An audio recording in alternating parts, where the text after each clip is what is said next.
Kepulauan Nusantara, bahkan di mana saja saudara berada. Inilah Radio Republik Indonesia Studio Jakarta, kembali di udara melalui gelombang-gelombang 19, 25, 30. Kalau kita bisa menyelenggarakan Asian Games, maka sayang sekali kalau kita tidak bisa menyelesaikan soal perumahan.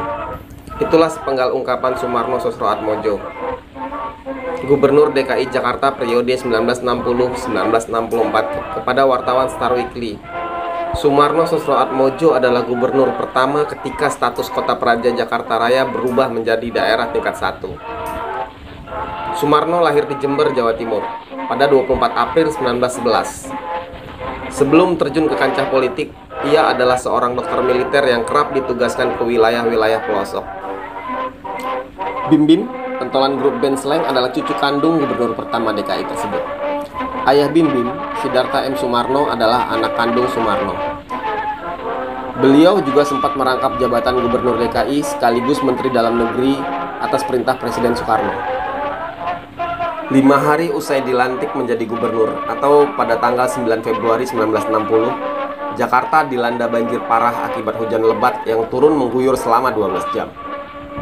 Kawasan Grogol, Jakarta Barat yang baru dibangun sebagai kota satelit dilanda banjir besar. Kala Soemarno menjabat, Jakarta tengah bersiap menyongsong Asian Games 1962.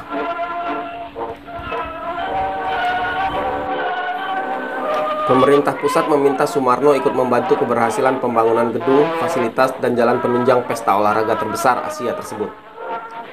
Konsekuensinya, tentu saja harus mengorbankan penduduk Jakarta. Jumlah rumah yang dibongkar dan dibangun kembali sebanyak 8.652 buah rumah. Padahal di saat yang sama, ibu kota negara ini juga kekurangan 100.000 rumah dan terus bertambah setiap tahun sebanyak 10.000 rumah. Hal yang dilematis bagi pemimpin ibu kota saat itu. Puluhan ribu orang tidak punya rumah. Tidak sedikit yang mendirikan bangunan-bangunan liar. Hanya segelintir yang mampu dan beruntung untuk menyewa rumah-rumah petak. Soemarno mengupayakan jalan keluar masalah perumahan ini. Tanah lapang luas seperti di Cempaka Putih atau Pulau Mas menunggu digarap. Soemarno berangan-angan warga golongan ekonomi lemah mampu membeli tanah di sana secara legal. Demi menyediakan rumah rakyat, pemerintah harus menguasai sebanyak mungkin tanah agar dapat mencegah adanya spekulasi harga. Begitu pemikiran seorang Soemarno. Pada masa kepemimpinannya juga dibangun Monas, Gedung Sarinah, patung Selamat Datang, dan patung pahlawan di Menteng. Gebrakan paling menonjol yang dilakukan Soemarno saat menjabat gubernur DKI adalah program rumah minimum. Bisa dibilang Soemarno adalah penggagas ide hunian terjangkau di ibu kota. Konsep rumah minimum ini adalah rumah dengan luas 90 meter persegi, dibangun di atas tanah 100 meter persegi, terdiri dari 2 lantai. Lokasinya dekat dengan tempat kerja. Tapi pemerintah daerah pun tidak sepenuhnya membangun rumah murah. Kemampuan keuangan pemerintah saat itu tidak sanggup menyediakan kebutuhan papan itu sepenuhnya.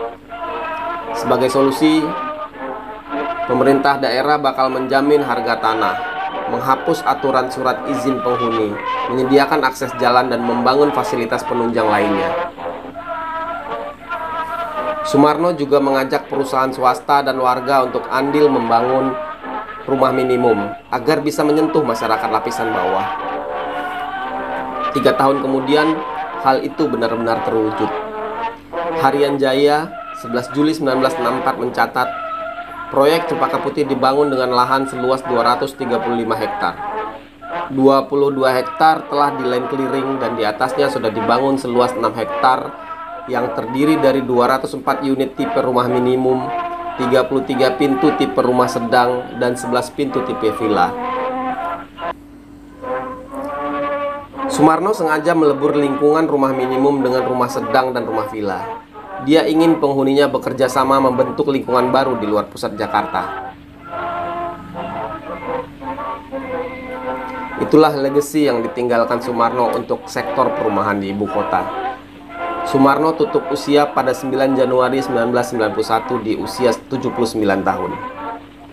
Almarhum meninggalkan seorang istri, 7 anak, 22 cucu, dan 3 cicit. Beliau dimakamkan di TPU Karet, Jakarta Pusat. Namanya kemudian diabadikan sebagai nama rumah sakit di kawasan Kabupaten Kapuas, Kalimantan Tengah. Hal ini karena Sumarno sempat memimpin rumah sakit tersebut pada era pra-kemerdekaan.